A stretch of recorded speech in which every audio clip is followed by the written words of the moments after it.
It sparks flashes of brilliance, prompts bold moves, and threads our wildest ideas together. So what exactly is the student spirit? Well, it's the part of us that's forever curious, a mindset where anything is possible. Tries new things.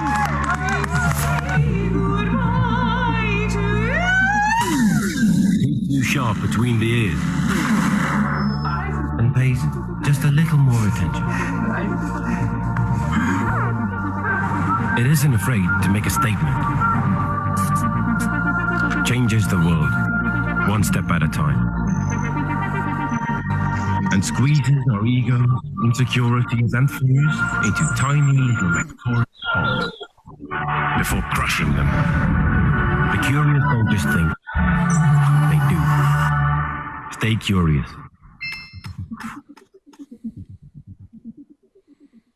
Good evening, ladies and gentlemen. We are so glad to welcome you as part of our community tonight. Please note that this webinar is being recorded and distributed live stream. By entering this virtual meeting room, you give your consent to be recorded and distributed by the Student Hotel Vienna and other third parties. If you prefer to not be recorded, please turn off your camera and microphone and/or go to the Facebook Live video feed, the link to which has been placed in the chat room. For a better experience, please turn off your microphone and set your video to gallery view. Tonight, we welcome Professor Robert Greenberg, PhD, as our newest team member. Dr. Bob brings to our program a depth of understanding and experience that few broadcasts may enjoy or have ever enjoyed. He has served on the faculties of the University of California, Berkeley, California State University, Hayward, and the San Francisco Conservatory of Music. He has lectured for some of the most prestigious musical and arts organizations in the United States, including the San Francisco Symphony, the Lincoln Center for the Performing Arts, the Van Cliburn Foundation, and the Chicago Symphony. An early adopter of new communications technology and a courageous advocate for music education and literacy, Dr. Bob has recorded a series of over 500 lectures on a range of classical music genres and composers for the great courses, a series of university-level lectures which democratize higher education by bringing professors of his expertise and caliber into the homes of those living far from university campuses. It is our pleasure and honor to welcome Dr. Bob, who joins us from his office in Oakland, California, to our weekly broadcast as color commentator. Welcome, Dr. Bob. Happy to be with you. It is also our privilege to welcome Professor Niels Moos to our studio at the Student Hotel Vienna. Niels Moos is Professor of Opera and Director of the Opera Masters Program at the Music and Arts University of the City of Vienna, and co-director of the Mozart Project, an annual collaboration with the Vienna Philharmonic Orchestra. Bob and Niels will discuss Bill Deresiewicz's newly released book, The Death of the Artist, in a roundtable discussion. All participants, both live and virtual, are encouraged to take part in the discussion by either writing a comment question in the chat room or by turning on their microphone. Bill, Bob, and Niels are here to answer your questions and respond to your comments. The Industrial Revolution and the scientific revolution that accompanied it made it possible for ordinary people to live lives of affluence and security that would have astounded the court of Louis XIV. Automobiles, radios, vacuum cleaners, televisions, and so on transformed the material existence of the masses as well as of the elites. At the same time, the revolution in healthcare brought a multitude of diseases under control, extended lifespans by decades, and found new ways to dull the pain of surgery and childbirth. The information revolution will likely have a similar effect on services as cheap information processing continues to bring sophisticated offerings within the price range of the ordinary consumer. The average person will enjoy the kind of information-based services that today are available only to the very rich. Individualized medicine, first-class legal and financial advice and representation, career and professional consulting, will be near universal in an age of smart machines and sophisticated software. That's how the historian Walter Russell Mead sees the inevitable outcome of the information revolution in the West. But as he cautions, the path leading to that bright future is not smooth.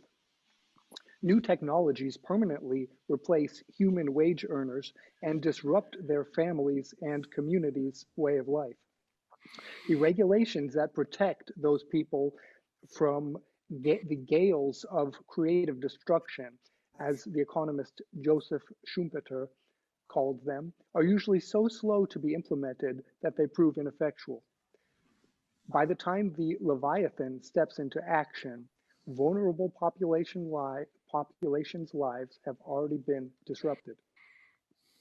Tonight, Bill Deresiewicz is our featured guest and is here to present his newly published book, The Death of the Artist.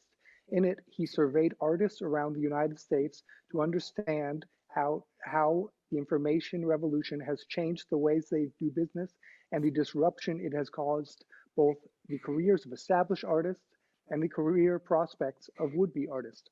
William Bill Deresiewicz is an award-winning essayist and critic, a frequent college speaker, and a former professor of English at Yale. His writing has appeared in The Atlantic, The New York Times, Harper's Magazine, The Nation, The New Republic, and many other publications. He is a recipient of the National Book Critics Circle Award for Excellence in Reviewing and the New York Times best-selling author of Excellent Sheep and a Jane Austen education. Welcome, Bill. Thanks. I'm very pleased to be here. Yeah. And excuse me, I forgot to welcome Professor Niels Moos. Welcome, Niels. We are so glad to have you here in studio with us tonight. It's very nice to be here. Thank you. So, Bill, tell us about your education and your career in academia. Tell us how you got to Yale. Right. My somewhat unhappy career in academia. I was an English professor at Yale for 10 years. My path to and from that destination was somewhat circuitous. I studied science in college mainly because I had been brought up to believe that that's what I should study and that I was going to be a doctor. My dad was an immigrant and he was a scientist. That didn't work out. I didn't know what to do. I thought I might go to law school, which is what you did in the 1980s if you didn't know what you were going to do.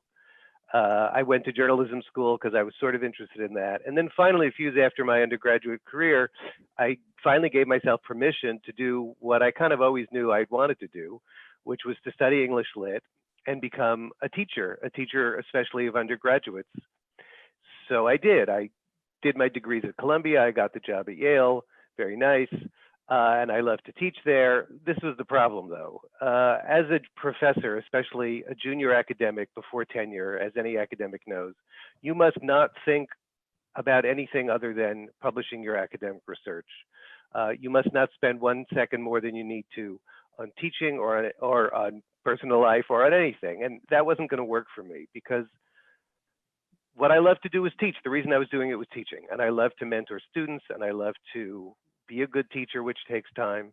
And I didn't actually think that academic publication was the most important thing in the world, which is not a great attitude if you're an academic. And I was much more interested in communicating with a general audience as a fellow human being rather than an audience of specialists as a specialist. So I did publish academically, but I also did a lot of book reviewing and essay writing.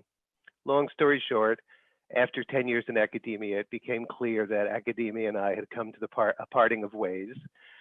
It was a semi-voluntary decision. And so in 2008, I became a full-time writer. I wrote a Jane Austen education. Jane Austen had been the main person I had studied as an academic. Jane Austen education is about what reading Jane Austen taught me as a man, especially, and how she helped me grow up. And then I wrote this book called Excellent Sheep, which was really deeply based in my own experience as a student and a professor. And it's about the problems of elite higher education, specifically in the United States, but it applies very widely, as I've learned since then. And the way it's producing students who are very good competitors, very good climbers, very good hoop jumpers, meritocrats and technocrats, not students whose curiosity has been cultivated, whose intellectual depth has been cultivated, and especially whose moral freedom and moral courage have been cultivated. In other words, students who get out of college with lots of credentials and no idea, like me, what they wanted to do with their lives. So that was that book 6 years ago, and now we're here to talk about the next one.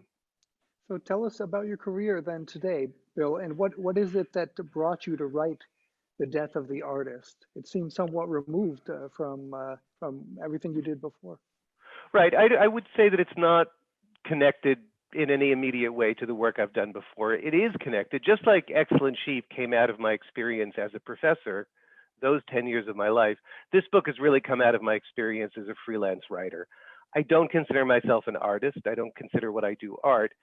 But as a freelance writer, my life is structured, especially my financial life, my economic life is structured similarly to any independent creator.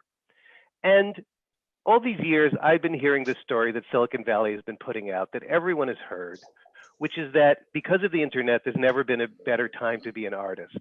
You know, you can circumvent the gatekeepers, you can just produce your own stuff, music, video, novels, whatever, and put them up online and reach an audience directly.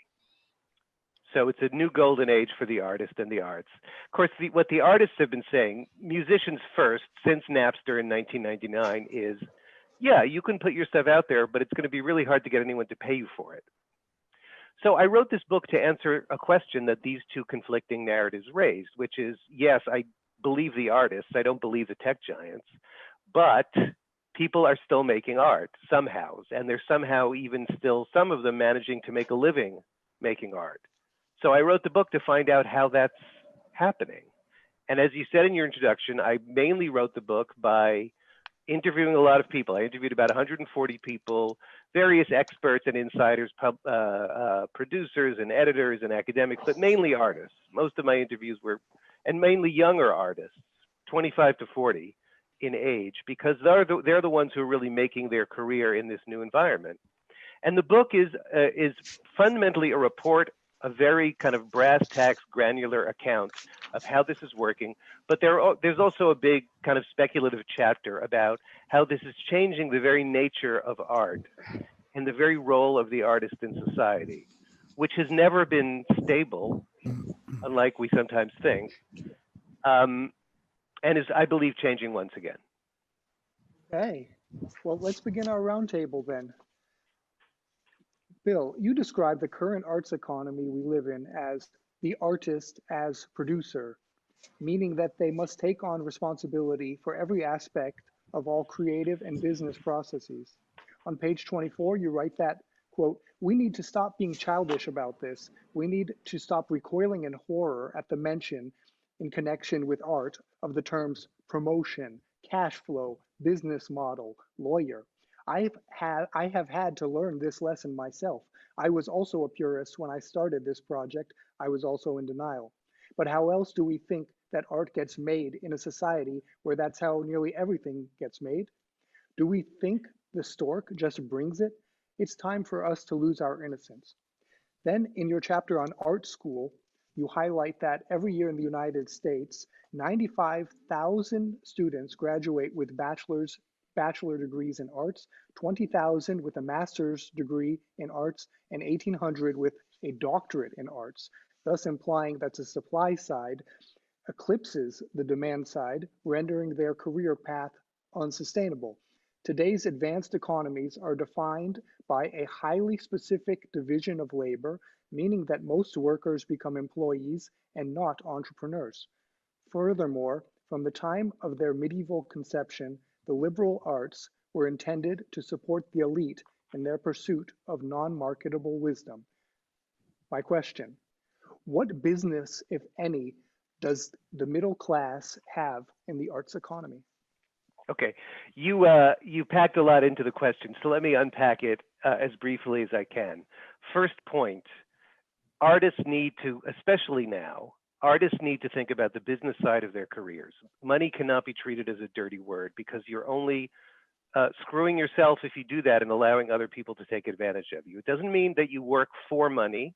It means that you need money to do your work and you need to pay attention to that. And today that means a lot of self-management, self-promotion, in addition to self-production, things like that. Second point, art schools, if they're going to continue to enroll people and in the United States charge them a fortune, need to help prepare their students to do that. In addition to being practitioners, they also need to prepare them to do that.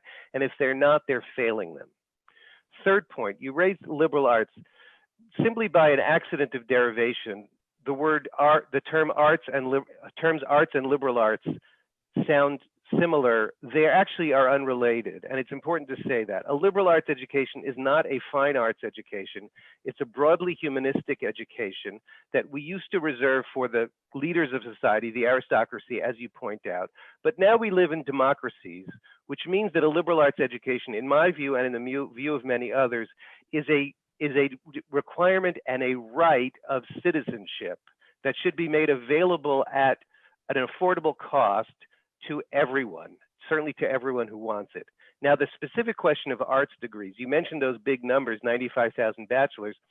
That's only 5% of all bachelors being awarded each year in the United States. So getting a fine arts degree, I would say, whether you're middle class, upper class, lower class, whoever you are, if you have the talent, the drive, the inclination, the commitment, you should give yourself a chance to be an artist, and that might mean going to art school. It shouldn't mean having to impoverish yourself. Part of the problem is that art schools, I think they've been overbuilt in the United States, and I think that they take too many students, and I think a lot of the students they take probably shouldn't be going there, and certainly shouldn't be going there at the cost of graduating with $50,000 or $100,000 in debt. Dr. Bob? Oh, talk about unpacking a tremendous amount of material. Let's just deal with what Bill was just talking about, because he's correct. One of the reasons why I left academia after 24 years of classroom teaching, most of it at the San Francisco Conservatory, and we've talked about this before, Simeon, is that I felt we were selling our students a false bill of goods, particularly the undergraduates. We were telling them, come and study piano, come and study voice, take 30 hours total of liberal arts education of breadth, but everything else is music. And then you're going to graduate with more like $150,000 of debt. You won't be able to find work. You're going to have to retrain anyway. I felt we were just lying to them. As tuition went up, it was more necessary for them to take jobs on the side, so they couldn't practice, they couldn't study. They were going to health clinics because they were getting depressed and suicidal. I didn't want to teach in an environment like that. That wasn't what I got into teaching for. I started teaching in '77. I left in 2001. Bill is absolutely correct. The old style arts education, fine arts education, is it's a fossil. We can't do it anymore. We must create students who have the breadth to go out and do many different things. And now I would address the earlier question, which is, and Bill, you're going to excuse me, because as you said, it's time for us to lose our innocence. If you had interviewed older artists as well, instead of just the innocent indie rockers and such, you would have found a very different paradigm. I mean, I'm 66 and I do about 15 different things. You mentioned someone who has 15 1099s at the end of the tax year. I have 35 1099s at the end of the tax year. Because to have a career in music, you must do many different things, just as I'm sure you do, we all do, in order to get by. So I would like to have seen in the book a wider range of interviewees. I know, again, that part of the book says that we should reject the idea that it's always been this way. But frankly, it's always been this way.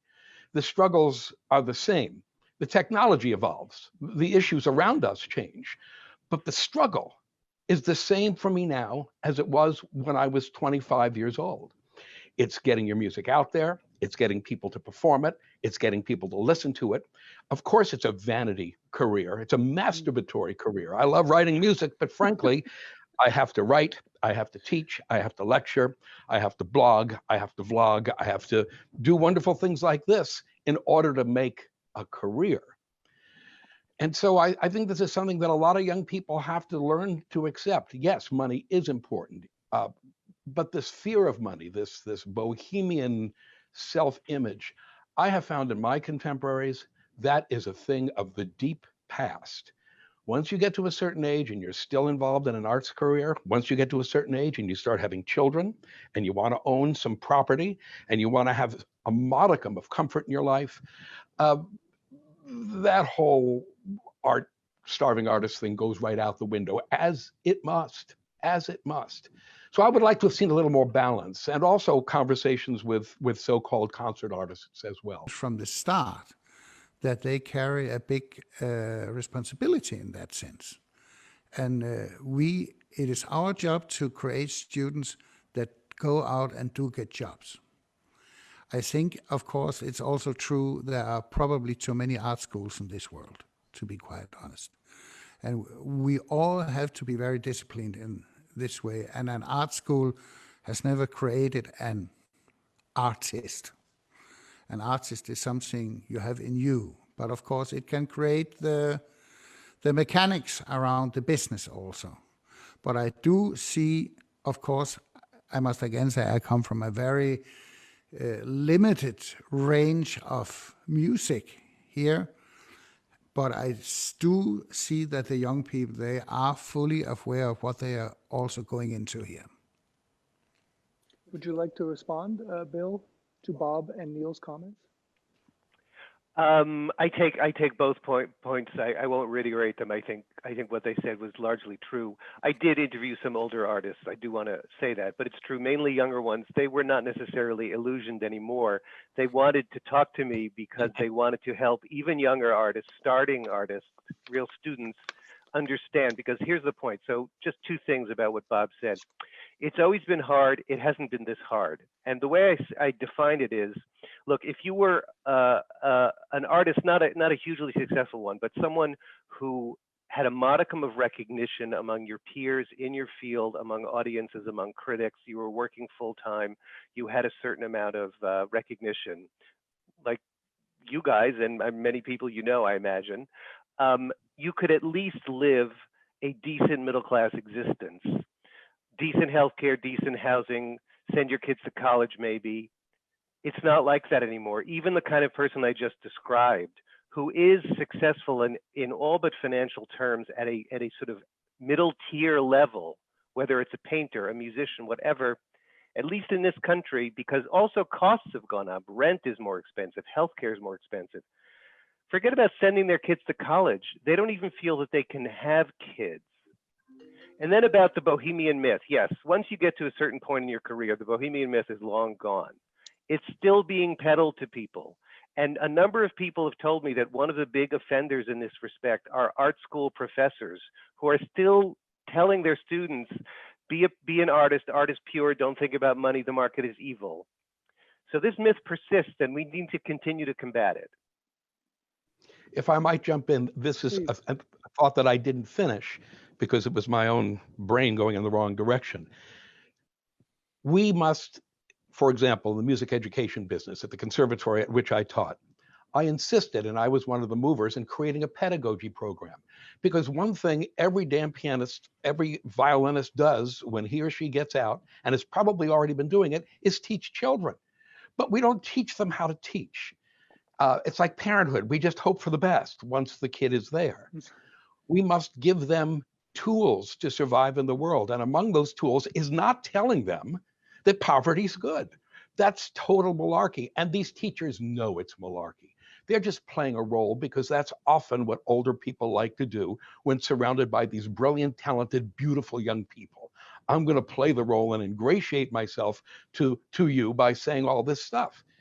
And this kind of stuff just drove me absolutely bonkers. And again, it's one of the reasons why I felt compelled to leave academia. I felt we were not giving these children, because that's what they still are, we're not giving them any of the tools they need. They need to be able to speak and proselytize for their music. They need to be able to write, because writing is an essential way of organizing thought and again, proselytizing for your art. You need to be able to segment your life in such a way that you can do what you need to do to make a living and what you need to do to make your music. And we weren't giving that gift. Now, I would tell you, in the ensuing 19 years, the San Francisco Conservatory has changed entirely. They have all kinds of programs now that facilitate a tremendous number of different skills. and bless them for having done that. But it's true. In this way, it's a very far front-looking organization. We don't find jobs the way our teachers did. You don't just get out and get a professorship at a good school. You don't get out and get a job playing viola in the Chicago Symphony. You must be able to do many things. And bless it, I'm lucky. I'm from New York, and I moved to California 42 years ago. Thank goodness, before prices went through the roof. If I had had to live in New York to survive, I wouldn't have survived. And if I hadn't married a corporate lawyer when I was a grad student, bless her, I wouldn't have survived either.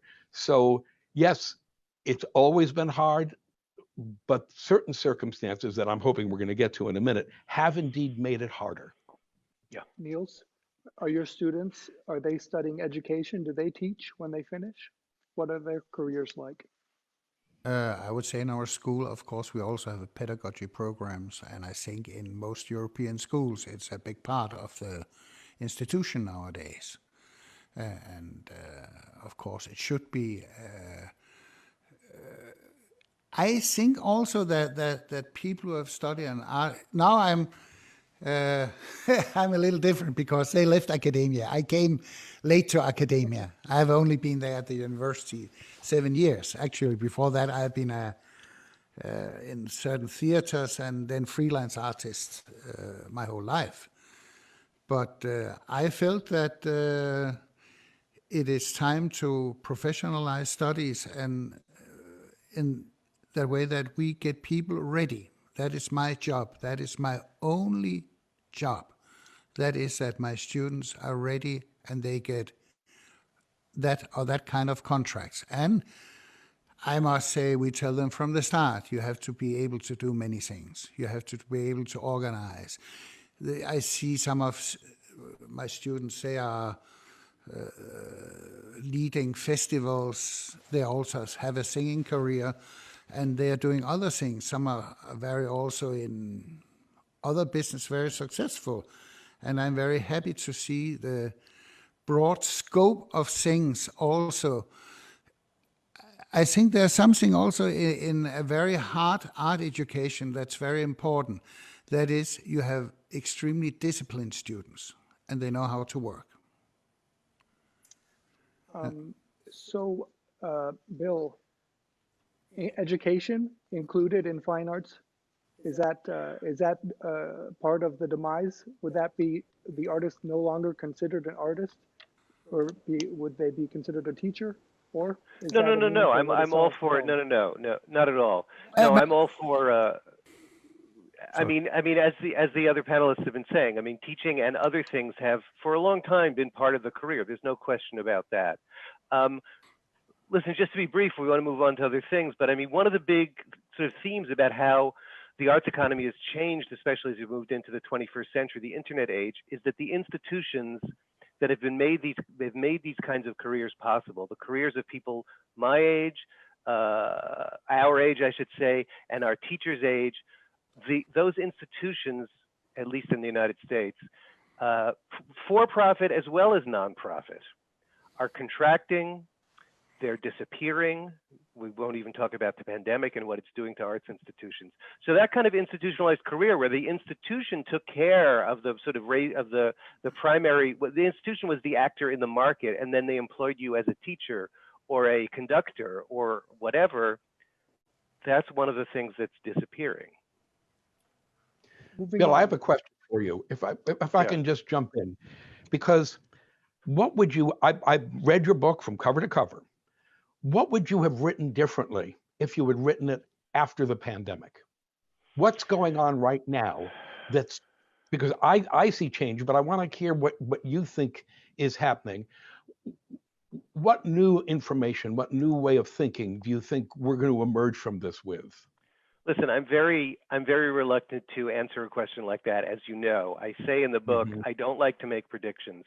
And a lot of people are treating the pandemic as a messianic visitation. It's going to change everything, and all the things that we've wanted to be better now are going to be better. I don't know if that's true. The one thing that's most, I can only see what's in front of me. And what I see in front of me is that writing this book helped prepare me to understand just how badly the arts are being hit now. One of the biggest reasons is that as digital content gets demonetized, you can't get paid for your recorded music, etc. Live events become more and more important for musicians, especially performance, but even for writers, lecturing has become a very important source of income. Well, there are no live events now. There are no live in-person events now, so we're trying to figure out a model. It's not going to pay as well. Other thing that's clearly happening is that the tech giants are just gobbling everything up.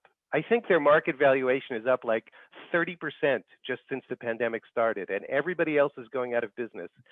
And a big driver of the problems in the arts economy are the tech giants, because all the money is flowing to them. So far indications are not good. Are we going to emerge into a better world? I hope so. I don't know that we will. Good. But you see this actually, the pandemic, at least from this point of view, as an intensification of the worst aspects that you've been discussing. So far.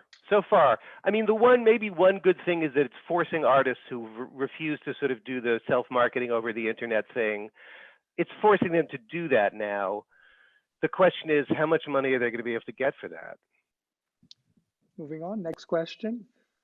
May I also? Oh, yeah, The arts economy. Of course, we have a very interesting case just going on these days that my home state of Denmark has refused to sign a new contract with Google. So all Danish authors have been cancelled from YouTube. Maybe it's a foolish fight, but they won't be the last ones also, I am sure. There's a certain limit of what people accept. Good. So we've arrived at the next question. Very well. Though you blame unfettered market capitalism, Bill, for the yawning earnings gap and thus power gap between those who earn by labor and those who earn by capital gains, your most scathing critique is aimed at the Silicon Valley oligopoly, especially market darlings Amazon and Google. On page 295, you write that, quote, Google, of course, is not only the leading abettor of piracy, it is its largest beneficiary, especially since it also owns YouTube. On page 304, you write that, quote, it is the power of concentrated wealth, of course, the power of Silicon Valley, that is at the root of much of what has been discussed in this book. There's still a lot of money in the arts economy. It just isn't going to the artists. The issues go way beyond piracy, way beyond copyright. Silicon Valley in general, and the tech giants in particular, above all, Google, Facebook, and Amazon, have engineered a vast and ongoing transfer of wealth from creators to distributors, from artists to themselves. The cheaper the content, the better for them, because they're metering the flow, counting our clicks and selling the resulting data. They want that flow to be as frictionless as possible, end quote.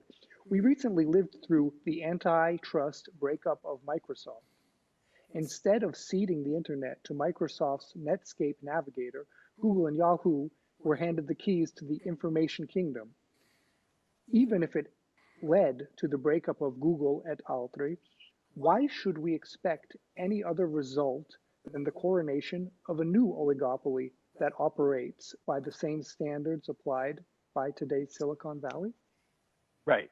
So I just need to put pressure on one part of your narrative, which is that I don't think Microsoft was broken up, but there was an antitrust ruling in the Netscape case. It was actually too late to save Netscape. Netscape no longer existed. But the result of that in 2001, 2002 was not to hand the keys of the kingdom to Amazon, Google, and Facebook. It enabled, and many people have said this, it enabled those companies, Web 2.0, to exist in the first place. People have said if it hadn't been for that Microsoft would have throttled all of those companies if they hadn't been subject to antitrust. Now, in the 20 years since then, the few winners in the new competition, Amazon, Google, Facebook, Apple, have in turn grown into monopolies that are smothering the competition. So what this means is that antitrust action needs to be continuous, vigorous, vigilant. We can't just do it once. As we've already started to suggest in this conversation, we're beginning to move in that direction. The Danish example, I know the EU passed a preliminary regulation last year about to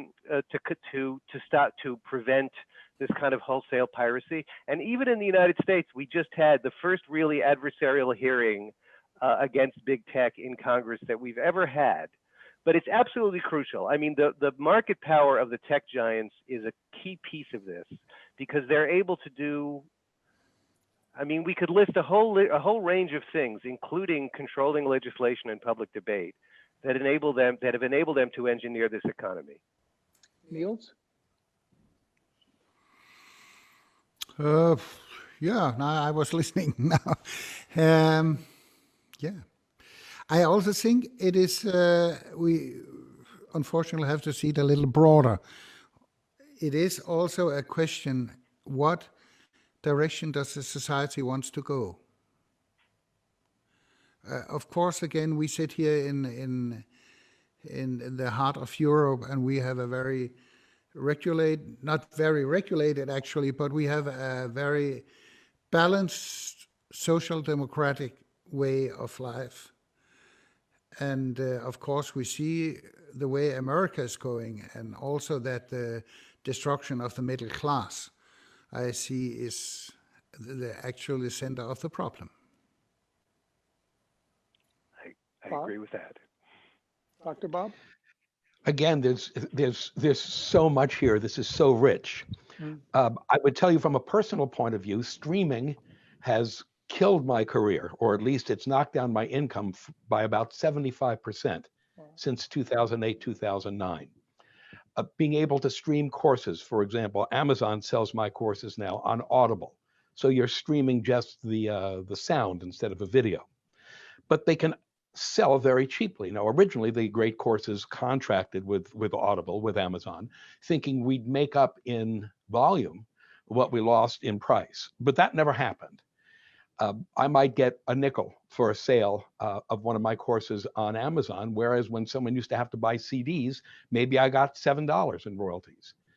So this whole streaming issue, much of which is controlled by the giant, has been for me a small disaster.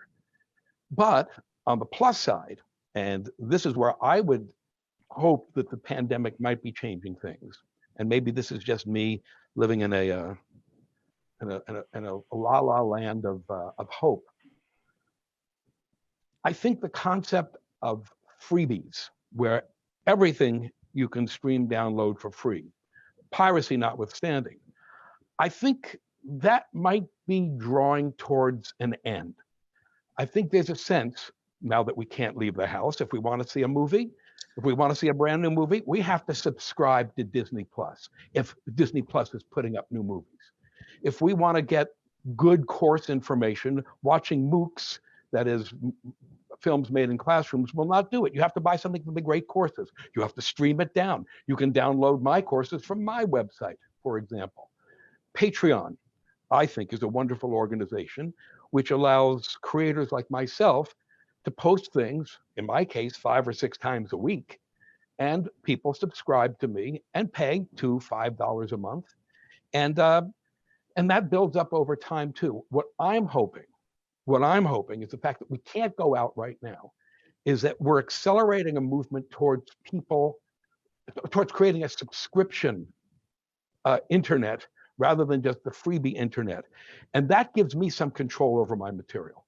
If people can subscribe to me, if I can sell my own stuff from my website, if folks are willing to actually pay for material they're getting on the internet, rather than expect everything to be on YouTube, then I think there's great hope for all of us. And I do think the pandemic has accelerated this because we cannot get out. We need to get our stuff. But I don't know, it's very fragile right now. But yes, I've seen my own finances go into the Danube because of the technologies available today. And my job now at my not quite advanced age, is actually to adopt those very technologies and use them in my own favor. Bill, your response? Oh yeah, look, I mean, I would only say I don't know how being locked at home is necessarily changing our behavior, but I would say this: subscription obviously has become a very important a funding model for the arts. Patreon and Kickstarter, the two main crowdfunding sites for artists, for the artists that I talk to, are really important. But here's what I would say: Bob talked about if people can subscribe. No, we need to create a situation in which people have to subscribe. Yes. Yes. Listen, we cannot rely on voluntary payment. And the reason that TV is doing so well now is because it has an enormous amount of money behind it. And the reason it has that is that we have to subscribe. We have to subscribe to Apple and Disney and HBO and blah, blah, blah, if we want to get the content that we prize so much. The reason we don't have to do that in music and in other arts, but music is the best example, is because the tech giants have not been forced to create those structures. I'm sorry, because the tech giants have not been forced to stop permitting piracy. YouTube, which is estimated to be worth $300 billion a year now as a subsidiary of Google, was built on piracy. Someone also told me, not for attribution because she wasn't sure of the number, that up to a third of Google's entire revenue is piracy. Those are the tens of billions of dollars that are flowing to the tech giants rather than creators because no one is stopping them.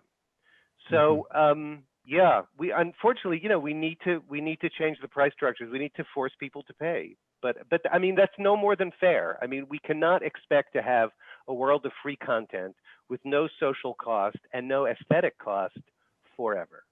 Excellent. So I know you just I know you quickly, talked Bob? to Jack Conte as a musician, but did you talk to him as the founder of Patreon? And I actually didn't speak to him. I quoted something he wrote, and I have not. I talked to somebody who works at Kickstarter, so I'm not sure what your question about is. Listen, Patreon and Kickstarter have been really valuable, but as I say in the book, we shouldn't oversell what they've been able to do. I mean, of all the artists on Patreon, only a small percentage get a significant amount, and by significant amount, I mean even like $1,000 a month. So it's like you said before, you piece together 15, 20, 30 different income sources, and crowdfunding can be an important one, but it's just one. Moving on, final question, the future. Bill, on page 308, you write that, quote, "There is no single answer to the problems of the art economy. There are only lots of partial little ones. To the extent that there are larger answers, they lie outside the arts entirely. To fix the arts economy, in other words, we need to fix the whole economy, which means since the only effective response to the power of concentrated wealth is the power of coordinated action, we need to organize," end quote. To this end, you recommend the US government increase funding for the arts, yet you are skeptical of panels and functionaries deciding whom to award the grants because, quote, "it rewards the well-connected," end quote, and that in any case, quote, "markets must function properly," end quote. Universal basic income, you write, strikes you as, quote, "as the wrong answer to the right question," end quote, namely rebuilding the middle class. The most tangible example of a thriving branch of the arts economy in your book is the television industry. Though Netflix is the N letter in the FANG acronym, Facebook, Amazon, Netflix, and Google, you come off as praising the TV marketplace. Most US households voluntarily pay a significant amount of their monthly income into that industry, which in turn delivers them quality creative content. So my question, Bill, short of an organized effort to vote Kanye West into the White House, is adopting the TV subscription model the most practical approach to revitalizing the other branches of the arts economy? Right. So we were just talking about this, and again, I want to underscore that one word you use that I disagree with, which is voluntary. I do not voluntarily pay my Comcast bill and all the other, Amazon Prime. If somebody could figure out to do to TV what Napster and Spotify and so forth did to music, this golden age of television would disappear in an instant. And then maybe people would wake up to what's been going on in the other arts all along. But you're right about the first part of what you said, and Niels and I think others have already touched on this. There are things we need to do within the arts economy, but fundamentally this is a problem of the disappearance of the middle class. So we've been talking about how artists are paid less because of streaming and various other things, but a big piece of this is how much costs have gone up, right? People think that because production is cheap and distribution is free, it's easy to make a living as an artist. But production and distribution are not the two main costs of being an artist. The two main costs are staying alive while you make your art and becoming an artist in the first place. And those have gotten more and more expensive. Staying alive means rent. And in this country, at least, rents have gone up in real dollars by something like 42% in the last 20 years. And I imagine it's the same in other urban centers around the world. I don't know. So rent, and we talked about tuition costs and other costs. Yes, fundamentally, we need to create an economy that's fair for everybody so that artists can go back to living that sort of economically, socially bohemian, marginal bohemian existence where you're able to get by very cheaply, which means that you don't have to think about selling your stuff all the time, and your creative freedom is restored, and you're not constantly looking over your shoulder at the market and how you can please it. Dr. Bob? I listen, that's a utopian vision, and I love it. I don't think it's ever been that way, frankly. I look at the career of Mozart, for example, who was always, well, he spent too much, granted, but always in debt. He taught, he composed, he performed, he conducted. He did a million different things because he had to. He slept about 4 to 6 hours a night, drank a lot of coffee, drank a lot of alcohol punch, smoked a lot of tobacco to keep himself awake to compose. So I don't know that it's ever been even remotely easy. The only composer that I can think of right off the top of my head who never had to do grunt work from the beginning of his career was Beethoven. Because once he moved to Vienna, he had this magnificent group of patrons. But everyone else had to work and teach and conduct and perform. And that's just the nature of the animal. And you have to be prepared to work 7 days a week. I'm going to tell you something, Bill. My favorite part of your book, and I mean favorite, like I was weeping with joy, was when you wrote about the life of the self-employed, yes, you wouldn't have used that, the unemployed freelancer, because obviously it was coming from your own experience. I have to tell you, I scanned those pages out of your book and sent them to my wife at work. I said, this is my life. This is why I'm unhappy all the time. This is why I never take a day off during the weekend. It's never been easy.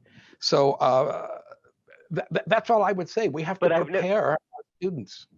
But just to be clear, I don't want readers, listeners, I do not claim that it was ever easy or that it was ever anything less than very hard work and not a comfortable economic existence. But there's a difference between hard and impossible. And really, I mean, really, it's not the way it used to be. And what that means is that who's going to be able to do art? It's people who have family money. And increasingly, that's the case. I've always been jealous of full-time composers because when you look at a full-time composer, it's a rich person. I've always said the two careers you need money are politics and art, because you don't have to do all the crap that just drains the spirit from your mind and body. One last thing, and then I'm going to shut up. You mentioned, Simeon, you mentioned panels and others deciding where the money should go. In the United States right now, at least, that's the worst possible thing that can be done. We're undergoing a cultural revolution right now, and it's ugly. Cultural politics are determining what should be valuable rather than the actual merit of the art itself. And it's a freaking disaster what's going on in the grant-making rooms of this country right now. If the coronavirus doesn't kill them, I can't tell you how many arts organizations are going to bite the dust in the next 5 years because their funding sources are drying up because of the cultural politics of our time. So no panels, thank you. I'd rather try to use the free market than depend on anyone to determine who should get money. Niels, how does it look over here in Europe? Well, what I wanted to say before is, of course, I understand all these problems with the tech giants and so, and I also find it horrible. But we are still in a time where we accept a difference in income that I find perverse, and that a CEO of a big company earns hundreds of millions, and they cannot even pay what we call mindestly. Minimum wage. Oh, a minimum wage. Living wage, yeah, living wage. And how can we at all accept that as civilized people, that someone earns so much and other people, they have to fight? It's not only in arts. And that is what I really fear, where the society is changing from a society that we have known into a completely new way of living and seeing things. And I think that's why I said it is not only the pandemic. The pandemic came as an extra thing onto all these problems. But I think that is certainly something we have to discuss for the future. Is that really what we want with our society? Your response, Bill? Oh, I'm sorry. Oh, no. No, I think we also should say it is still wonderful that we can sit and discuss these things on a day where we have the pandemic going. It's growing in Austria also, and we've seen the pictures from Beirut this morning. So, I'm sorry, Niels. I think we have some problem with the audio right now. Yeah, I heard him faintly. No, I mean, I absolutely agree. This is a book about artists and the arts economy, but as I say at the beginning and the end, artists are just the canaries in the coal mine. Especially as the economy moves towards, I say that artists are producers now, which sort of means free particles in the marketplace. You're not an entrepreneur, you're not a worker, you're self-employed, you stack up a bunch of small checks. This is the existence that more and more people are living now in what we call the gig economy. There are fewer and fewer people who are actually employed, and more people who are piecing it together. And we do not have the structures in place to support them. We don't even, as Niels is saying, we don't even support actual workers anymore, let alone people who are trying to do it this other way. Right. Good. Niels, did you want to follow up on that? No. Well said. I see the whole thing as it's a part of a much bigger problem we are confronting today. We are, of course, also confronting in a changing world.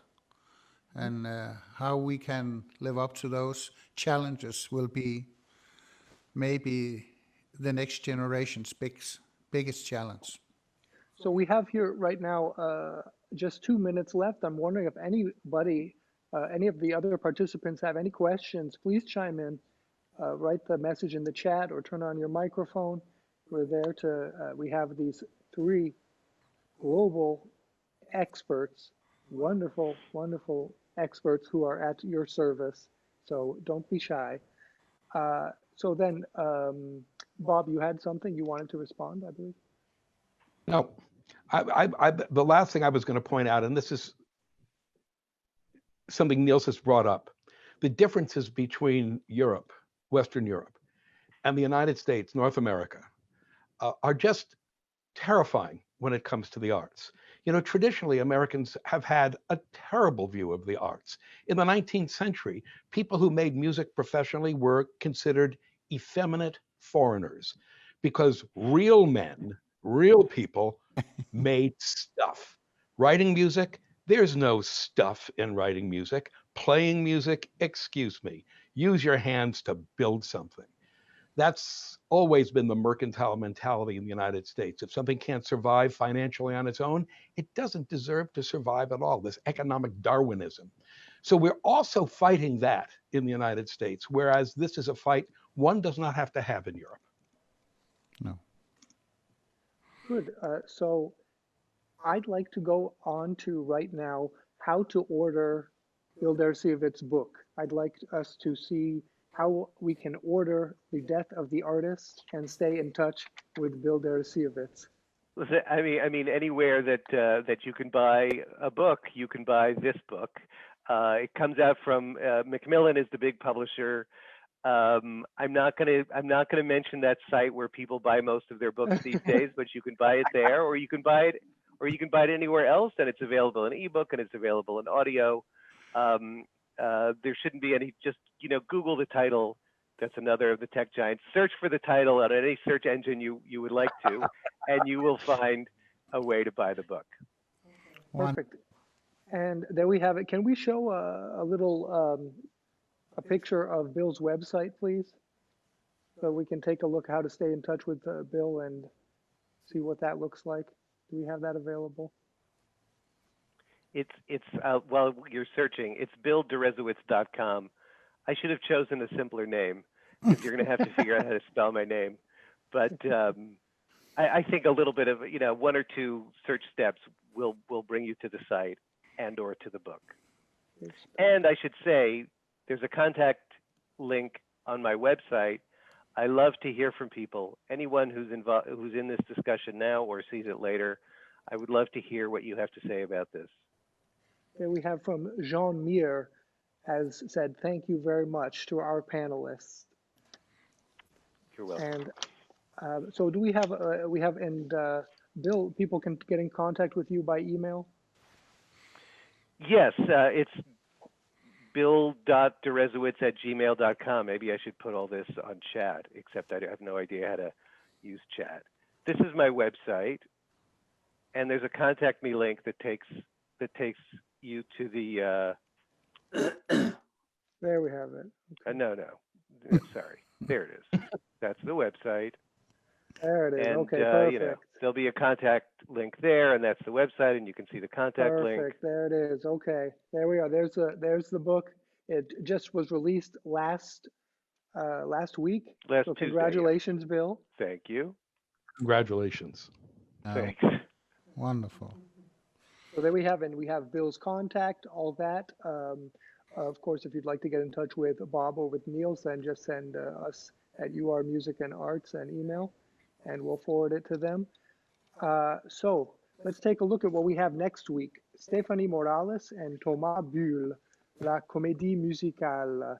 There we have it. They're going to be live in studio at the Student Hotel Vienna, and they are going to be sharing with us their love of the musical. Thomas Bull is a professor of opera and opera scenic expression at the Conservatory Maurice Ravel of Paris. And Stéphanie Morales, known to our viewers, we loved her wonderful salon that she had 2 months ago. She is the artistic director of the Broadway Station Jazz Band. So next week, same time on Wednesday, Stéphanie Morales and Thomas Bull, La Comédie Musicale. So now it's time for us to say thank you so much, Bill. Thank you for sharing sharing all of your research with us, coming on here and letting us debate. And like we know, there's no right or wrong answer. We just want them all. So we're very grateful to you for coming on and sharing this and letting us attack your work. Thank you very much. This is a really fun conversation. Thank you to everyone who participated. Thank you, Bill. With pleasure. And Thank you very much, everybody. Thank you, Dr. You're Davis. And thanks very much to Dr. Bob, our new color commentator. Thanks very much to Professor Niels Moos, who is here live in studio at the Student Hotel Vienna with us. Thank you very much to our all-star production team and our generous sponsors who have let us broadcast from here, the Student Hotel Vienna. And thanks, of course, to you, our participants, who make all of our work worthwhile. So, live from our studio at the Student Hotel Vienna, from Oakland, California, and from Portland, Oregon, goodbye, and see you next week. Bye-bye. Bye.